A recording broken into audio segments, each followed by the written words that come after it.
Guys welcome two nuclei का chapter. आज हम पढ़ाएंगे आपको न्यूक्लियाई का चैप्टर। शुरू करेंगे थोड़ी देर में। बहुत ही छोटू सा चैप्टर है और उम्मीद है हम आज खत्म कर देंगे। खत्म नहीं कर देंगे, नहीं, थोड़ा बहुत छोड़ देंगे। और कल अपन लोग पढ़ाएंगे बिल्कुल ही इन डेप्थ, मतलब कल तक 2 लेक्चर्स में तो खत्म कर देंगे मजे से। बहुत ही छोटू सा चैप्टर है एंड बस यही बताना था अभी आपको मुझे। तो शुरू करते हैं। आप दोनों लोगों के लिए, अंकुर जी, आप मेरे को दिख क्यों नहीं रहे हैं? हाँ, हरिओम जी, आपको आ रही, दिख रही है मैं स्क्रीन क्लियरली? ठीक है, हाँ शुरू करते हैं। चैप्टर का नाम है न्यूक्लियाई। केमिस्ट्री में भी काम आता है, मगर वो लड़का कहाँ चला गया? अब यही बनाता रह जाऊंगा जीवन भर। छोड़ो, मैं शुरू करता हूँ। अबे हरिओम भाई, अपनी तू ही शक्ल दिखा दे, मैं क्या ब्लैंक स्क्रीन को पढ़ा?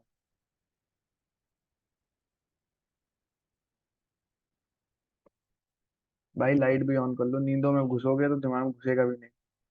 पूरा थ्योरेटिकल चैप्टर है। थ्योरी घुमा ली ना तुमने, घुसा ली अपने अंदर थ्योरी। अगर अगर तुमने थ्योरी घुसा ली तो यकीन मानो प्रीवियस ईयर क्वेश्चन भी बन जाएंगे। इसमें न्यूमेरिकल नहीं आते इस चैप्टर में। न्यूमेरिकल जो आते हैं वो भी कराएंगे, ठीक है?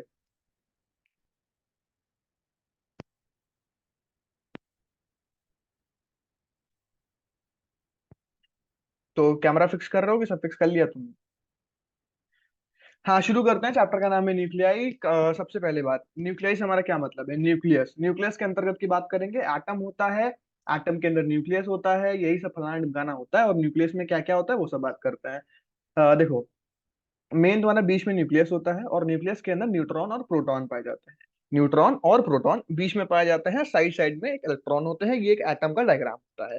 जो मेजर पार्ट, जो मास कंसिस्टेंट होता है, मतलब मास कंटेन करता है कोई भी एक एटम, वो बीच में कंटेन करता है और वो न्यूक्लियाई पे कंसंट्रेटेड होता है। इतनी बेसिक बात समझ आई कि न्यूट्रॉन और प्रोटॉन की मदद से ही टोटल मास बनता है एक तरीके से, क्योंकि इलेक्ट्रॉन का मास जो होता है बहुत ही नेग्लिजिबल होता है। बात करते हैं टॉपिक से, कंपोजिशन ऑफ न्यूक्लियस। कैसे कंपोजिशन बना होता है? The radius of nucleus is smaller than the radius of an atom by a factor of 10 की power 4। More than 99.4% mass of the atom is concentrated in the nucleus. 10 की power 4 से छोटा होता है। किसने मैसेज भेजा मुझे? 2 मिनट छोड़ो, हम शुरू ही रखते हैं, ठीक है? जो 10 की पावर 4 से छोटा होता है, जो एटम है ना, उससे तुम्हारा न्यूक्लियाई की रेडियस। और जो मेजरली कंसंट्रेटेड होता है मास, वो न्यूक्लियस में होता है, ऑलरेडी बता दिया। न्यूक्लियॉन्स क्या होते हैं? अरे यार, न्यूक्लियॉन्स क्या होते हैं? Proton and neutrons which are present in the nuclei of atoms is collectively called as nucleons. For example, nucleus के अंदर जो चीज प्रेजेंट होती है हम उन्हें न्यूक्लियॉन्स कहते हैं। क्या प्रेजेंट होता है? न्यूट्रॉन प्रेजेंट होता है। क्या प्रेजेंट होता है? प्रोटॉन होता है। तो जब मैं न्यूक्लियॉन्स बोल रहा हूँ तो मैं न्यूट्रॉन और प्रोटॉन दोनों को साथ में बोल रहा हूँ। एटॉमिक नंबर क्या होता है? एटॉमिक नंबर होता है the number of protons in the nucleus is called atomic number of the element. मतलब जो तुम्हारा प्रोटॉन है ना, मतलब प्रोटॉन्स, इसमें लिखा है कि प्रोटॉन ही को कहते हैं। सुनो अंकुर जी, चैप्टर का नाम है न्यूक्लियाई। कंपोजिशन ऑफ न्यूक्लियस पढ़ रहे थे। न्यूक्लियस देखो, एटम होता है, उसके बीच में एक हमारा न्यूक्लियस होता है। न्यूक्लियस के अंदर प्रोटॉन और न्यूट्रॉन होते हैं, साइड साइड में इलेक्ट्रॉन होते हैं। सारा मास जो होता है एटम का, वो न्यूक्लियस में ही प्रेजेंट होता है। इतना समझ आया?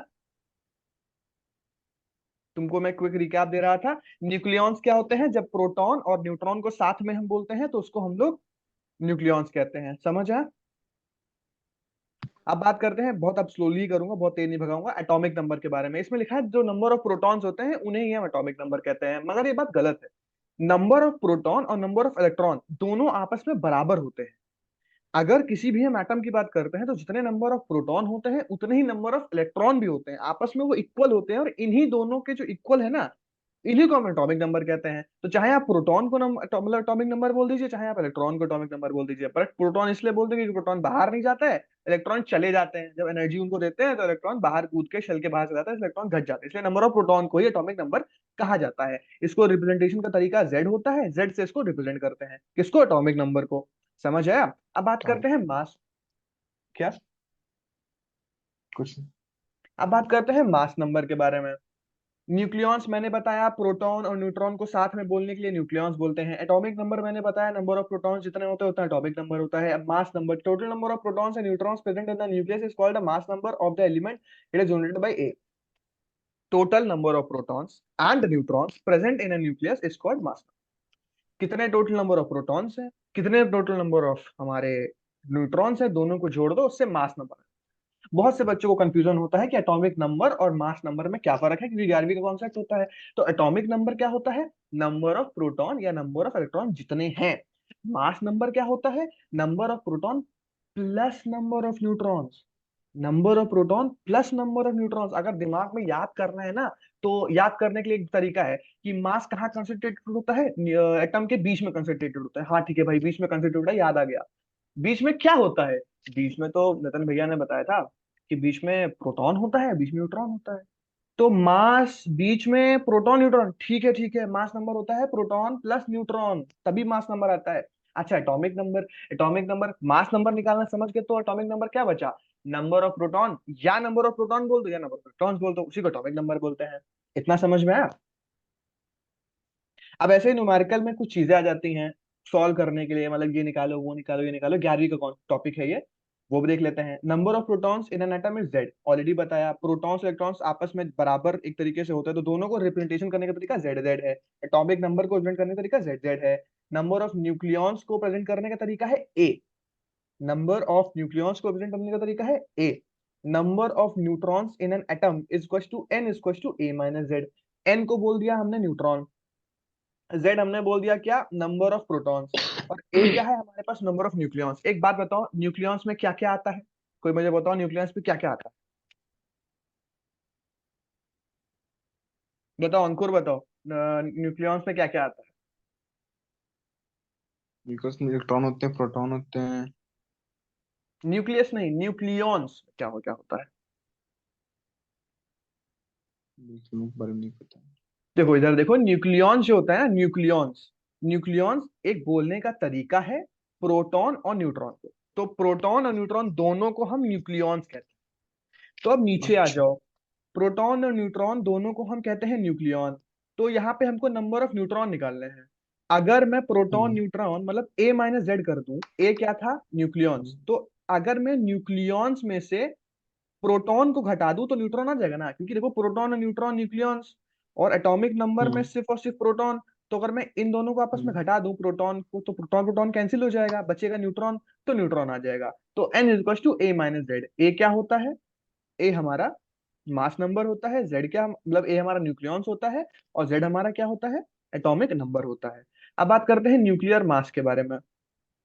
The total mass of the protons and neutrons present in nucleus is called nuclear mass. Already तुमको मैंने बताया, प्रोटॉन और न्यूट्रॉन को दोनों को जोड़ दो, उससे जो मास आता है उसको न्यूक्लियर मास कहलाता है। ठीक है भाई, न्यूक्लियर मास मतलब क्या है, न्यूक्लियस का मास। न्यूक्लियस में क्या प्रेजेंट होता है, प्रोटॉन एंड न्यूट्रॉन ही तो प्रेजेंट होता है। Nuclear mass, nuclear mass, nucleus का मास। न्यूक्लियस में क्या होता है, न्यूक्लियस में प्रोटॉन और न्यूट्रॉन होता है, क्यों, क्योंकि इलेक्ट्रॉन बाहर बाहर होता है। समझ आया,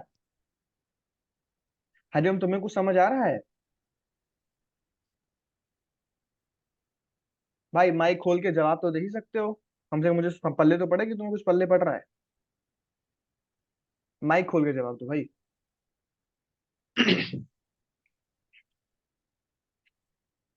मेरे को बताओ, न्यूक्लियर मास क्या होता है।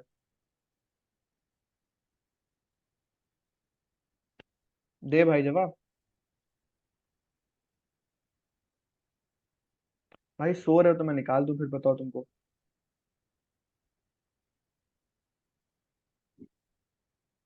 हरिओम भाई या तो जवाब दो या तो मैं तुम्हें हटा रहा। दे तो रहा हूँ आंसर, टेक्स्ट भाई न्यूक्लियर मास देखो बोलो, तो। टेक्स्ट मत दो मेरे को, मुंह से माइक खोल के बोलो, बहुत मेहनत नहीं लगेगी। न्यूट्रॉन प्लस प्रोटॉन होता है, चलो आगे न्यूक्लियाइड क्या होता है, nuclide in the nuclide is a specific nucleus of an atom characterized by its atomic number Z and mass number A. It is symbolically represented by this. अब nuclide क्या आ गया, nuclide is a specific nucleus of an atom की क्या अंग्रेजी लिखी कुछ समझ नहीं आ रहा, ऊपर पढ़ लेते हैं क्या लिखा है भाई। In this atomic number is equal to the number of neutrons. Nuclide में ऐसे एलिमेंट्स होते हैं, ऐसे एलिमेंट्स होते हैं जिसमें नंबर ऑफ न्यूट्रॉन्स जो होते हैं ना, जिनका atomic number number of neutrons के बराबर होता है। एटॉमिक नंबर क्या होता है, एटॉमिक नंबर ये होता है। एटॉमिक नंबर में क्या क्या आता है, प्रोटॉन और न्यूट्रॉन आता है। कहा गया, ये रहा एटॉमिक नंबर। एटॉमिक नंबर क्या होता है? सिर्फ प्रोटॉन होता है उसमें, ठीक है, मतलब प्रोटॉन होता है। खो गया था मैं कुछ बात में। और न्यूक्लियाइड, जिसमें तुम्हारा एटॉमिक नंबर बराबर हो किसके? नंबर ऑफ न्यूट्रॉन्स के बराबर। तो नंबर ऑफ न्यूट्रॉन्स जब न्यूट्रॉन्स। बराबर हो जाते हैं नंबर ऑफ प्रोटॉन के, नंबर ऑफ न्यूट्रॉन जब बराबर हो जाता है नंबर ऑफ प्रोटॉन के, तो उसको न्यूक्लियाइड कहते हैं। ठीक है, फॉर एग्जाम्पल को उदाहरण, 12 और 6, ये एक एग्जांपल जिसमें तुम्हें बराबर है, क्योंकि अगर तुम यहाँ पे न्यूट्रॉन निकालने की कोशिश करोगे तो न्यूट्रॉन निकालने का फॉर्मूला होता है n = a - z। जब 12 - 6 करोगे, क्योंकि ऊपर वाला a है नीचे वाला z है, तो 6 आएगा। और देखो 6 नीचे वाले को आपस में दोनों बराबर आ जाते हैं। और इसी वजह से इसमें नंबर ऑफ जो आपके न्यूट्रॉन्स हैं वो नंबर ऑफ प्रोटॉन्स के बराबर हो जाते हैं। ये सब फालतू की चीजें हैं जो 11वीं के कॉन्सेप्ट है, बस हो सकता है आपके में डेफिनेशन लिखने को आ जाए। एटॉमिक मास यूनिट क्या होती है, ये भी 11वीं का कॉन्सेप्ट है। The mass of an atom is very small compare to a kilogram, therefore a different mass unit is used to express atomic mass, it is known as atomic mass unit. भाई जाहिर सी बात है, एक unit लानी थी atomic mass को represent करने की। और जब हमने पता किया एटम, तो एटम होते हैं बहुत ही पिद्दी से। अब मैं इस सिक्के को निकाल सकता हूँ ग्राम में, मगर मैं इसके अंदर जो करोड़ों एटम्स हैं उसको कैसे निकालूंगा? तो उसी उसी के चक्कर में हमने एक स्पेशली, मतलब एक अलग ही यूनिट निकाल दी, जिससे हम उसका न्यूक्लियर मास जिससे हम उसका एटॉमिक मास निकाल सकें। एटॉमिक मास निकालने के लिए इसी को हम लोग एएमयू कहते हैं, शॉर्टकट में एएमयू कहते हैं, एटॉमिक मास यूनिट। और इसको डिफाइन कैसे करते हैं? जो यू आपका होता है, it is defined as 1/12 of the actual mass of carbon 12 atom. जो कार्बन 12 एटम होता है उसका 1/12 लिया जाता है एएमयू। किसका? कार्बन 12 का 1/12 मास लिया जाता है एएमयू में। इतना समझ आया? ये नीचे फालतू की चीजें लिखी हुई हैं। अब हम बढ़ते हैं टाइप्स ऑफ एटम्स के बारे में। यहाँ आपका रियलिटी में चैप्टर शुरू होता है, जो मतलब चीजें जहां से हो सकता है पूछ सकते हैं। भाई 4 तरीके के एटम्स होते हैं, एक आइसोटोप्स होते हैं, आइसोबार्स होते हैं, आइसोटोन्स होते हैं, आइसोमर्स होते हैं। 11वीं का ये भी थोड़ा बहुत रिलेटेड है, और 9वीं में भी चीजें आती हैं, लोग भूल भी जाते हैं। आइसोटोप्स क्या होते हैं? Isotopes are these are atoms which have same atomic number but different. Same atomic number होता है बट डिफरेंट एटॉमिक मासेस। क्या अंकुर जी आप मेरे को एटॉमिक नंबर क्या होता है बता सकते हैं?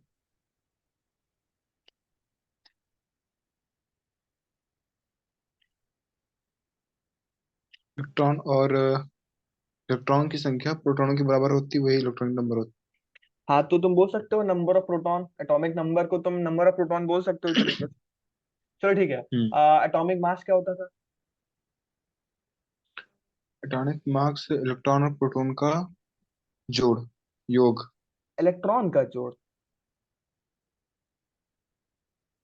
हाँ, इलेक्ट्रॉन और प्रोटॉन का। तुम बता रहे हो एटॉमिक मास न्यूट्रॉन और प्रोटॉन। किसका? न्यूट्रॉन और प्रोटॉन। हाँ बिल्कुल सही जवाब, न्यूट्रॉन और प्रोटॉन के ही जो तुम्हारा सम है उसी को अपन लोग एटॉमिक मासेस कहते हैं। तो आइसोटोप्स हो गए। अच्छा, न्यूट्रॉन था। न्यूट्रॉन था, क्यों तुमको मैंने अच्छा, बताया उसके जो भी था। मास के अंदर होते हैं उसका योग होता है, हाँ तभी तो एटॉमिक मास बोलते हैं, क्योंकि जो मास होता नाभिक में ही, होते हैं। हाँ नाभि ही में तो होता ही है मेन मास। अच्छा अच्छा, ठीक। समझ आया? तो आइसोटोप्स ऐसे समझ होते गया। हैं जिसमें सेम एटॉमिक नंबर हो बट डिफरेंट एटॉमिक मासेस हो। आइसोबार्स वो होते हैं जिसमें सेम एटॉमिक मास हो बट डिफरेंट एटॉमिक नंबर्स हो। आइसोटोन्स, अब एक बात बताओ, आइसोटोन्स की पहले चारों पहले तक तुमको मैं ट्रिक बताऊंगा इनको याद करने की। Isotones are those atoms which have same number of neutrons in their nuclei. Isomers are the nuclei which same atomic number same mass number but exist in different energy state. भाई पहली बात, पहले में क्या है? आइसोटोप्स में same atomic number है और डिफरेंट एटॉमिक मासेस है। आइसो बार, आइसो बार में क्या होता है? These are atoms which have same atomic mass but different atomic numbers. अब एक बात बताओ, कोई क्या मेरे को ट्रिक बना सकता है इसको याद करने की? कोई मेरे को ट्रिक बताओ कैसे याद कर सकते हो?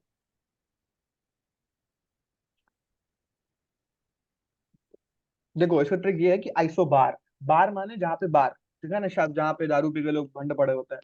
तो दारू में भंड कौन आई, मतलब बारों में कौन जा सकता है? जिनके पास मोटा पैसा है। तो एटॉमिक मास, तो जिनका सेम एटॉमिक मास है वो आइसो बार में जाते हैं। अब जिनका सेम एटॉमिक नंबर होगा वो आइसोटोप्स में जाएंगे। आइसो बार सुनने में ही बड़ा लगा, आइसो बार, आइसोटोन्स, आइसो बार। तो आइसो बार में कौन जाता है? जिनका सेम एटॉमिक मास होता है। आइसोटोप्स में कौन जाता है? जिनका सेम एटॉमिक नंबर होता है। अब आइसोटोन्स, इन दोनों में किसी में भी एन नहीं आता है, मगर टोन्स में एन आता है। तो जहां पे n आता है, these are those atoms which have same number of neutrons in their nuclei.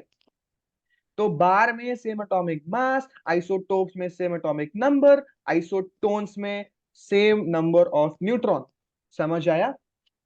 अब तीनों के डिस्कशन हमने कर लिया है, सिर्फ बचती एक ही चीज है जिसमें सेम एटॉमिक नंबर और एटॉमिक मास आपस में बराबर हो, एटॉमिक नंबर और एटॉमिक मास आपस में बराबर हो, उनको आइसोमर्स कहते हैं। और ऐसे जो होते हैं वो एग्जिस्ट नहीं करते कि भाई भाई सेम एटॉमिक मास भी दे दिया, सेम एटॉमिक नंबर भी दे दिया, ये डिफरेंट एनर्जी स्टेट्स में एग्जिस्ट करते हैं। आइसोमर्स डिफरेंट स्टेट एनर्जी में एग्जिस्ट करते हैं क्योंकि इसमें सेम एटॉमिक मास, सेम एटॉमिक नंबर होता है। एटॉमिक नंबर क्या होता है? Atomic number, number of proton कितने प्रेजेंट है किसी भी एटम के अंदर। एटॉमिक मास क्या होता है? न्यूट्रॉन और प्रोटॉन के मास को एटॉमिक मास कहते हैं। समझ आया? अब क्या मेरे से कोई जल्दी जल्दी से मेरे को चारों चीजें बता सकता है? बताओ। अंकुर बताओ, आइसोमर्स क्या होते हैं? आइसोमर्स बताओ।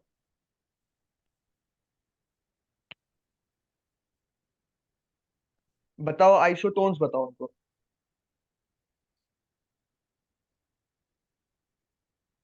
समझ नहीं आया मुझे इसमें से। हरिओम जी से पूछना था, हरिओम जी भी चले गए। वाह। चलो मैं एक बार ढंग से समझा देता हूँ। मैं आइसोटोप्स पढ़ लूँ आइसो इसको। हाँ। इसको मैं पढ़ लूंगा तो मैं समझ में आएगा सही से। हाँ। हरिओम जी बताइए, आइसोटोप्स क्या होते हैं? हाँ बताओ।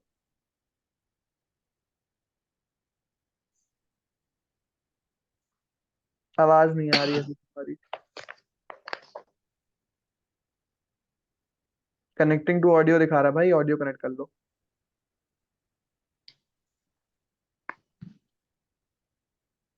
आइसोटोन्स बताओ, फिर कनेक्टिंग टू ऑडियो। अंकुर तुम अपना माइक वो कैमरा ऑन कर लो, मैं तुमको फिर से समझाऊंगा ढंग से अभी।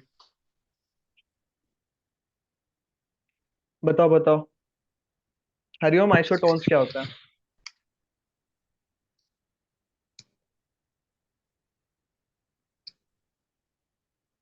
हरिओम भाई आवाज आ रही है? अरे रुक जाओ, हेडफोन कनेक्ट कर रहा हूँ, हो नहीं रहा, पता नहीं चलो टाइम मैं टू टाइम। तब तक मैं अंकुर को बता देता हूँ। अंकुर सुनो, ये जो भी पूरा टॉपिक है कुछ भी इसमें कठिन नहीं है।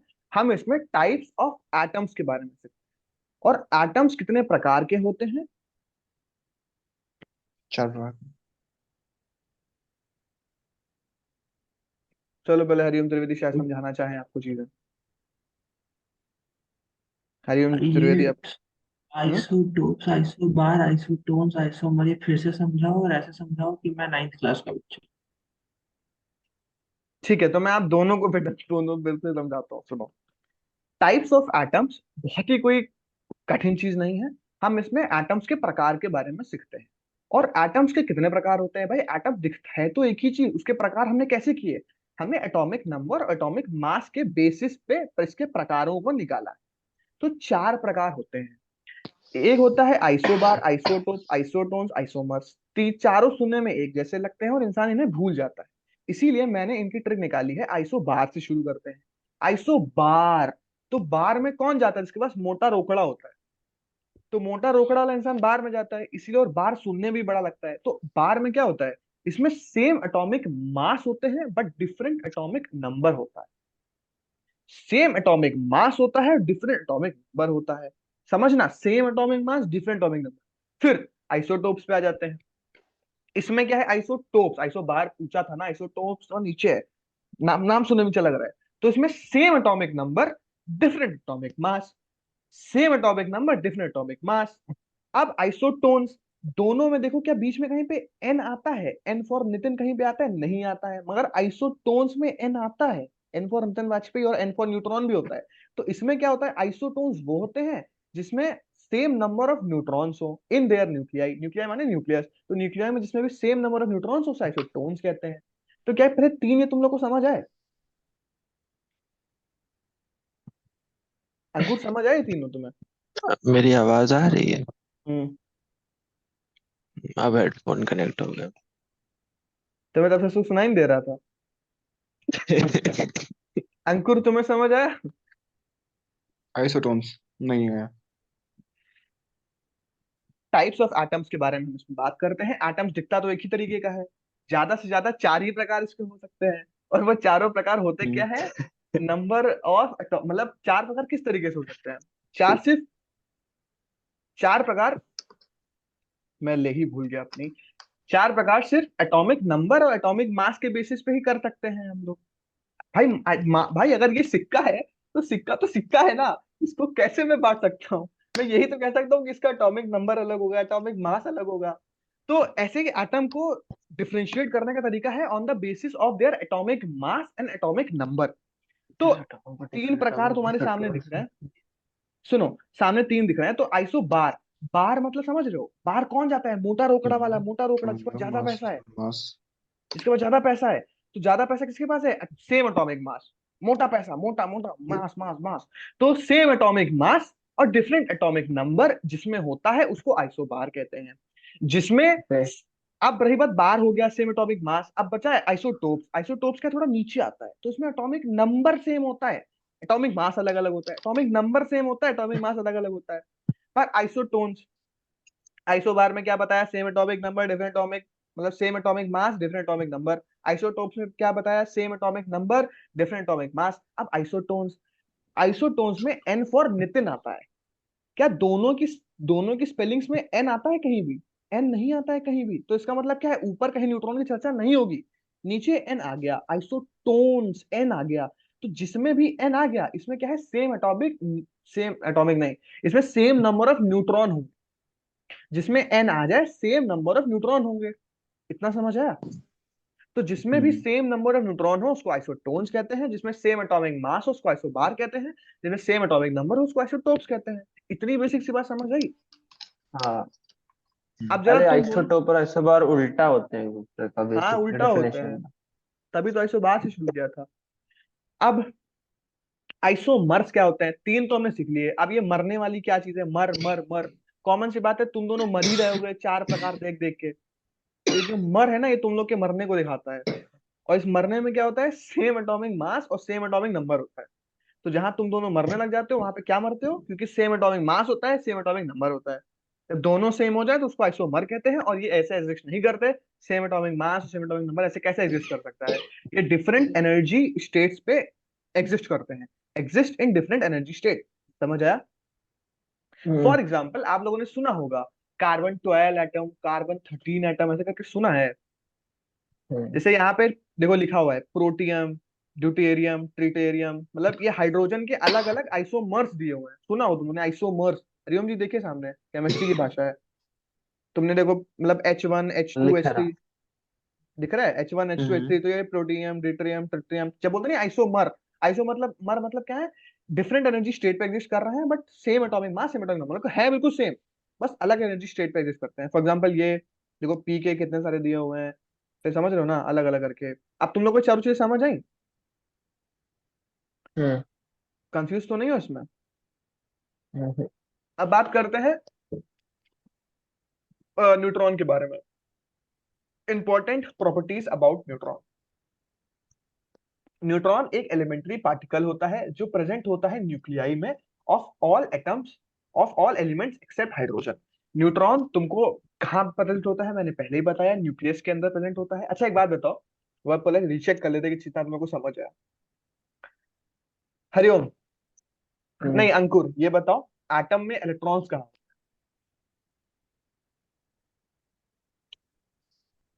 एटम में इलेक्ट्रॉन कहाँ होते हैं? हम्म, न्यूक्लियस के बाहर होते हैं।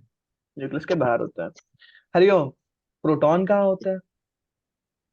हाँ, अंदर होता है भाई, अंदर होता है वो। कहाँ पे होता है? अंदर। न्यूक्लियस में। और अंकुर बताओ न्यूट्रॉन कहाँ होते हैं? न्यूट्रॉन भी वही होते हैं, नाभिक में। अंदर ही होता है, सही बात है।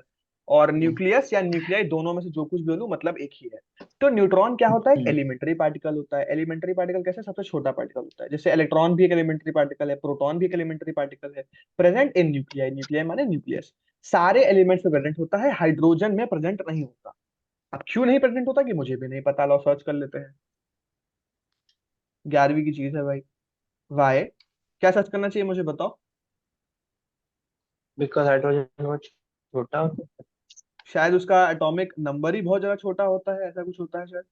Y there is no neutron in nucleus in hydrogen. Hydrogen does not contain neutron because its nucleus is smallest in size, which cannot accommodate any heavier neutron. It also makes hydrogen atom unstable in nature. इसी वजह से बोला जाता है कि unstable होता है hydrogen, क्योंकि उसमें क्यों, उसमें न्यूट्रॉन होते ही नहीं है बहुत, क्योंकि उसका छोटा होता है ना बहुत। हाइड्रोजन शायद सबसे पहले एलिमेंटों में गिना जाता है। तो उसका एटॉमिक जब इतना छोटा सा है, बेचारा न्यूक्लियस झेल ही नहीं पाएगा उसका, तो न्यूक्लियस नहीं झेल पाएगा, इसी चक्कर में उसमें न्यूट्रॉन नहीं होते हैं। आ जाते हैं अगली पॉइंट के ऊपर। Neutron has no charge and its mass is slightly more than a proton. Neutron में कोई भी मास, मतलब कोई भी उसका चार्ज नहीं होता है। न्यूट्रॉन भाई कॉमन सी बात में सुना होगा, न्यूट्रल न्यूट्रल न्यूट्रल, तो न्यूट्रॉन के ऊपर चार्ज नहीं होता है। It's mass is slightly more than a proton. Proton से हल्का सा ज्यादा होता है इसका मास।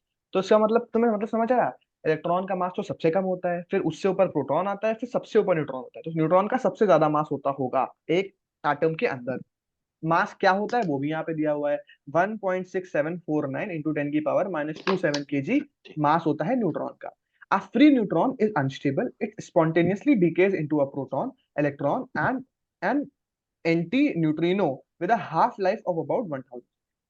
एक जो न्यूट्रॉन होता है वो काफी ज्यादा अनस्टेबल होता है, और इतना ज्यादा अनस्टेबल होता है कि तुरंत उसका इंस्टेंटेनियसली डीके हो जाता है प्रोटॉन में, और डीके होकर न्यूट्रॉन क्या बनता है, न्यूट्रॉन डीके होकर प्रोटॉन और इलेक्ट्रॉन बनता है, या एंटी न्यूट्रिनो बन सकता है। ये तुम लोग के काम की बात नहीं है, नीट वाले हो तो उसके बाद देख लेना कि हाफ लाइफ क्या होता है। हाफ लाइफ केमिकल काइनेटिक्स में आता है, जब केमिकल काइनेटिक्स में हाफ साइकिल अच्छे से पढ़ाऊंगा तो ये भी तुम लोग को समझ आ जाएगा। तुम लोग हाफ लाइफ एनालिसिस 1000 सेकंड, मतलब बहुत ही कम टिकता है और तुरंत डीके हो जाता है। तो इससे ये तुम्हें क्या निकालना चाहिए कि न्यूट्रॉन बहुत अनस्टेबल होता है और जल्द से जल्द डीके हो जाता है। Neutron being neutral have low ionising power.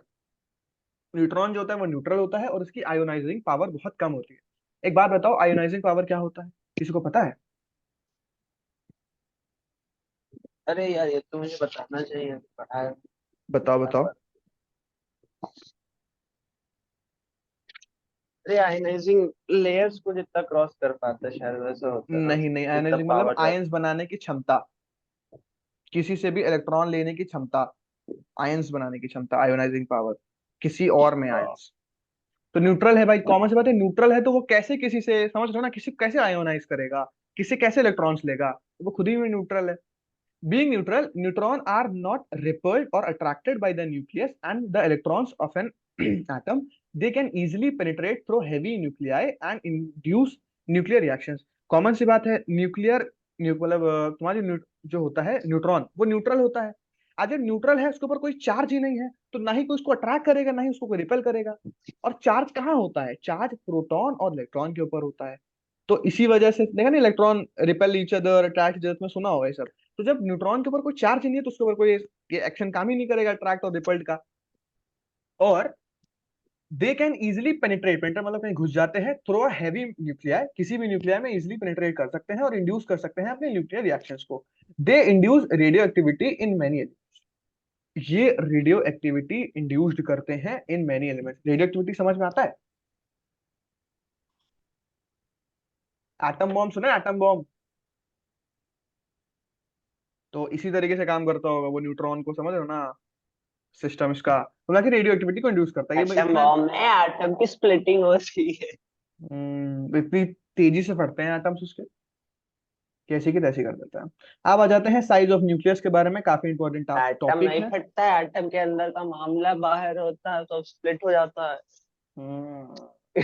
मुझे बनाना है ना बॉम्ब, इसलिए रिसर्च कर रखा है। न्यूट्रॉन उसके अंदर जो होते हैं, न्यूक्लियाई इसका मेन न्यूक्लियस। अब बात करते हैं न्यूक्लियस के बारे में, साइज ऑफ न्यूक्लियस के बारे में, तुम दोनों के लिए इंपॉर्टेंट है। क्यों? क्योंकि इसमें काफी फॉर्मूले भी आते हैं और इससे न्यूमेरिकल भी होता है। पहले तो पहला पॉइंट तो फालतू के एक थ्योरी दी हुई है कि अल्फा पार्टिकल एक्सपेरिमेंट हुआ विच सफर्स हेड ऑन कोलिजन, जिसमें हेड ऑन कोलिजन किया गया, सफरिंग का डिफ्लेक्शन इन 180 डिग्री, फलाना ढिमकाना। भाई ऐसे इन्होंने किया था, अल्फा पार्टिकल जो वापस आ गए थे इन्होंने कैलकुलेट किया था, फलाना ढिमकाना, फालतू की चीज है। So at a distance of closest approach r, its kinetic energy converts into electrical potential energy. Half m v square, ये तुम्हारी क्या है, काइनेटिक एनर्जी है, और ये बदलती है किसमें, इलेक्ट्रिक पोटेंशियल एनर्जी के अंदर। ये इसका फॉर्मूला लिखा हुआ है। This is an approximate idea of radius of nucleus and it about an order of 10⁻14। इसी के थ्रू हमने रेडियस निकाली न्यूक्लियस की। क्या न्यूक्लियस की रेडियस क्या होती है, r equal to 1/4 pi epsilon nought 4 Z² NV²। ये इसका फॉर्मूला है, किसी को याद करना हो तो कर लेना। आ जाते हैं अगले के ऊपर, अगले पॉइंट के ऊपर, जहां से मेन चीज हमारा मेन मामला है। Volume of the nucleus is directly proportional to the number of atomic, 5 minute meeting खत्म हो रही है। Volume of the nucleus is directly proportional to the number of atomic mass in it. जो किसी भी न्यूक्लियस का वॉल्यूम होता है वो डायरेक्टली प्रोपोर्शनल होता है एटॉमिक मास के। एक बात बताओ, जितना मास होगा, जितना मास होगा वही तो डिटरमाइन करेगा ना कि न्यूक्लियस का कितना वॉल्यूम होगा। मतलब समझे कि तुमसे मैंने कहा कि ये बीच में तुम्हारा न्यूक्लियस है, और न्यूक्लियस है, और जितना इस न्यूक्लियस का मास होगा तो वही तो वॉल्यूम भी बढ़ाएगा ना। तो मास और आपस में जो इसका एटॉमिक नंबर है वो डायरेक्टली प्रोपोर्शनल होता है। Volume of the nucleus directly proportional होता है एटॉमिक मास के डायरेक्टली प्रोपोर्शनल होता है। अब जैसे कि फॉर्मूला लिखा हुआ है नीचे देखो, example, mass TP of the nucleus 4 upon, for example देखो यहाँ पे लिखा हुआ है V is active proportional to A। A हमारा क्या है, सर को एटॉमिक, मेरा प्रणाम। प्रणाम प्रणाम प्रणाम, atomic put mass. PP on PP. अब देखो भाई, वॉल्यूम, किसी भी, एक बात बताओ, जो हमारा न्यूक्लियस है वो किस शेप में होता है। न्यूक्लियस का शेप भी होता है, गोल गोल नहीं होता है गोल गोल का शेप को क्या कहते हैं, वो। ओवल ओवल नहीं, की स्फेयर स्फीयर। कहते हैं, स्फेयर कहते हैं। तो स्फेयर का वॉल्यूम क्या होता है, 4/3 πr³ होता है इसका वॉल्यूम। तो उसको मैथ्स नहीं डायरेक्टली आता मेरे प्रोपोर्शनल कर दो ए के, और ए क्या होता है, एटॉमिक मास। तो इतना समझ आया कि ये कहाँ से आया, 4/3 πr³ directly proportional to A, atomic mass. इतना समझा। को। ओके। अब इसको हम फर्दर सॉल्व करते ओके। हैं, और ज्यादा सॉल्व करते करते आखिरी में ये आता है, आर इक्वल टू आर, ये तुम्हारा empirical constant R0 A⁻⅓। R nought को एम्पेरिकल कांस्टेंट कहते हैं, जब डायरेक्टली प्रोपोर्शनल होता है तो आर नॉट आता है। ये कैसे सॉल्व हो रहा है इसको सॉल्व करके देख लेना, आखिरी में यही चीज आई, इसको एम्पेरिकल कांस्टेंट कहते हैं। इसको फॉर्मूले को याद रखना, are equal to R0 A⁻⅓। समझा कि नहीं समझा। समझा। अब बात करते हैं आर नॉट की क्या वैल्यू होती है। हर कांस्टेंट की कोई ना कोई वैल्यू होती है। आर नॉट की जो वैल्यू होती है 1.1 into 10⁻⁻15 m is called nucleus unit radius. इसी को न्यूक्लियस यूनिट रेडियस कहते हैं। क्यों, जब हर चीज आपकी 1 यूनिट हो जाए तो इसको यूनिट रेडियस कहते हैं। तो आर नॉट की वैल्यू ये होती है, ये आपका सामने फॉर्मूला लिखा हुआ है। अब हम लोग पढ़ेंगे डेंसिटी ऑफ न्यूक्लियस के बारे में। डेंसिटी, इसको रो कहते हैं, rho equal to mass of nucleus upon volume of nucleus. Density क्या होता है, घनिष्ठता। घनिष्ठता निकालने के लिए मास ऑफ न्यूक्लियस करो, उसको वॉल्यूम के, किसी भी चीज को मास अपॉन वॉल्यूम कर दो, डेंसिटी आ जाती है। इतना तो पता है ना दोनों को, मास अपॉन वॉल्यूम कर दो डेंसिटी आ जाता है, मास अपॉन वॉल्यूम कर दो डेंसिटी आ जाता है। तो ये रो हो गया। तो मास किसका, न्यूक्लियस का, वॉल्यूम किसका, न्यूक्लियस का। क्यों, क्योंकि डेंसिटी न्यूक्लियस की निकाल रहे हो। तो एवरेज मास का फॉर्मूला क्या होता है, रो इक्वल टू एम ए। अब इसको खोलते जाओगे खोलते जाओगे, एम को खोलोगे, फलाना ढिमकाना 4 π ε0 कर करके तुम्हारी वैल्यू आ जाएगी रो की। रो की वैल्यू आ जाएगी, रो इक्वल टू 3m/4 πr0 की पावर 3। ये है तुम्हारा डेंसिटी का फॉर्मूला। अगर कभी भी न्यूमेरिकल आ जाए और बोल दे कि भाई निकालो क्या, डेंसिटी निकालो न्यूक्लियस की, तो ये आप फॉर्मूला लगाएंगे और उससे आप डेंसिटी निकालेंगे। क्या, रो इक्वल टू 3m/4 πr0 की पावर 3। समझा। अब आ जाते हैं काफी इंपॉर्टेंट बातों के ऊपर। Density of all the nuclei of all atoms is same as it is independent of mass. जितने भी न्यूक्लियाई होते हैं of all the atoms is same as it is independent of mass number पे depend नहीं करती है। इसी वजह से जिसकी मतलब सबकी जो डेंसिटी होती है सारे न्यूक्लियाई की एटम में, वो मतलब सेम होती है। क्यों, क्या यहाँ कहीं भी मास नंबर आ रहा है, कहीं पे मास नंबर नहीं आ रहा। मास नंबर क्या होता था, मास नंबर को किस तरीके से रिप्रेजेंट करते थे, क्या साइन था मास नंबर का। मास नंबर को रिप्रेजेंट करने का क्या तरीका था। Z. Are you sure, are you sure bro.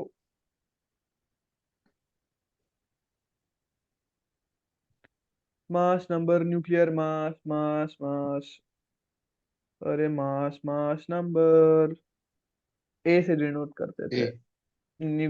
Mass number को ए से करते थे, एटॉमिक नंबर को जेड से करते थे। जेड से करता। क्या क्या तो चीजें हैं, इतना तो इसमें, तभी मेरे को केमिस्ट्री नहीं पसंद आती।